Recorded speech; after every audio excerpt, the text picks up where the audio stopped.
Welcome to the Scottish Rite Journal podcast, an audio presentation of the Scottish Rite Journal, brought to you by the Supreme Council of the Scottish Rite, Southern Jurisdiction, Mother Supreme Council of the World.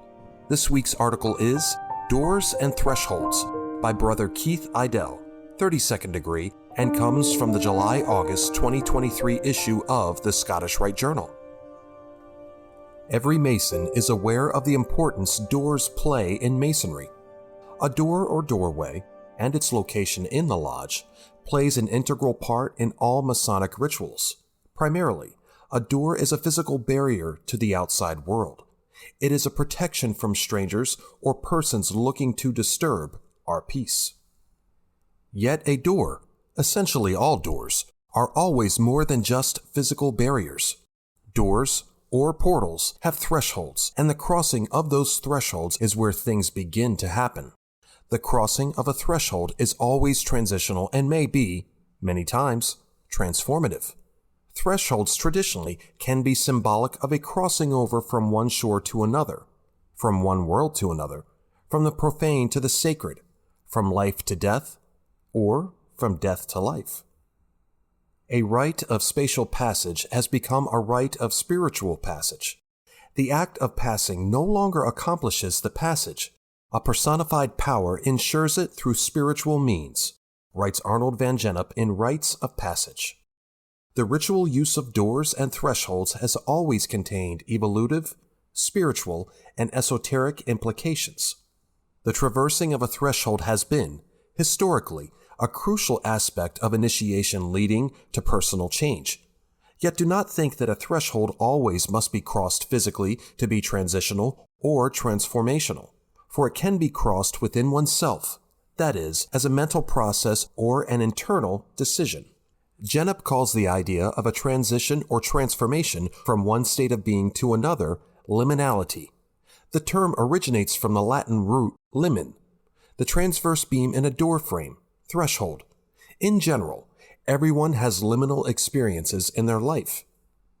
Transitioning into other phases of life that have profound consequences are such things as childhood, social puberty, pregnancy, christenings and baptisms, fatherhood, initiations into fraternal organizations, and funerals. These are all common liminal experiences, and all can transform our life. If we believe the lodge is a sacred space or temple, when we cross the threshold of the lodge, we become liminal beings, or as Victor W. Turner phrases it in the ritual process, liminal personae, threshold people whom he at times calls in-between people. In crossing, we are now moving in between worlds. As soon as we pass the threshold, we are no longer in the real world as we know it, but in a transitional place where many or all possibilities exist. Now let us consider the placement of the doors in a Masonic lodge. We can see there are two doors leading into the room, each used for different purposes. The outer door is used for entering and exiting the lodge during regular business. The door is guarded by one or more tilers. The south is representative of youth and strength, and the west emblematic of old age and wisdom. All qualified members are permitted to enter. There is a second door called the inner door. The meaning of the term inner is unspecified, but it could represent the inner person or the inner door to the soul or a way to the inner mysteries of the temple. This door is used for initiatory ceremonies only. This doorway is in the northwest corner of the lodge room. Simply put, this is the gateway or transition between day and night, between life and death. Classical tradition designates such a doorway as the entrance to the underworld, the source of all the secrets of life and death. All esoteric knowledge is bound up by and expressed through the initiation experience. This threshold, being the entrance to initiation, has been that ancient course followed by the individual who desires to understand the mysteries, thereby to become the one who knows.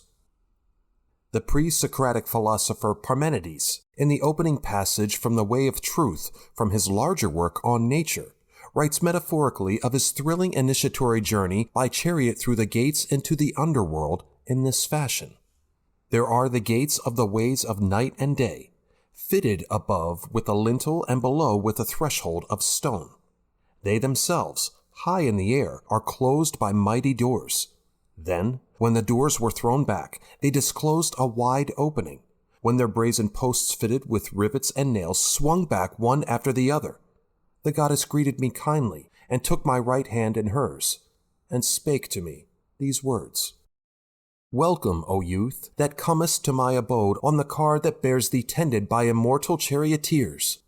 It is no ill chance, but right and justice has sent thee forth to travel on this way. Far indeed does it lie from the beaten track of men. Meet it is that thou shouldst learn all things, as well the unshaken heart of well-rounded truth, as the opinions of mortals in which is no true belief at all. Yet none the less shalt thou learn these things also, how they should have judged that the things which seem to them are, as thou goest through all things in thy journey. Doors and their accompanying thresholds are ubiquitous. Some hold more meaning to us than others. Thresholds can be merely transitions from one state to another, or they can lead to actual life transformations. Transitions may or may not be immediate, whereas transformations may take a lifetime. Like and share this article, and don't forget to subscribe to the channel. If you wish to comment, please leave one, and as a reminder, hit the notifications bell. Any accompanying photographs or citations for this article can be found in the corresponding print edition. The Scottish Rite Journal is published by the Supreme Council of the Scottish Rite, Southern Jurisdiction, Mother Supreme Council of the World. Mark Dreisenstock, 32nd degree, KCCH, Managing Editor. I'm your host, Matt Bowers.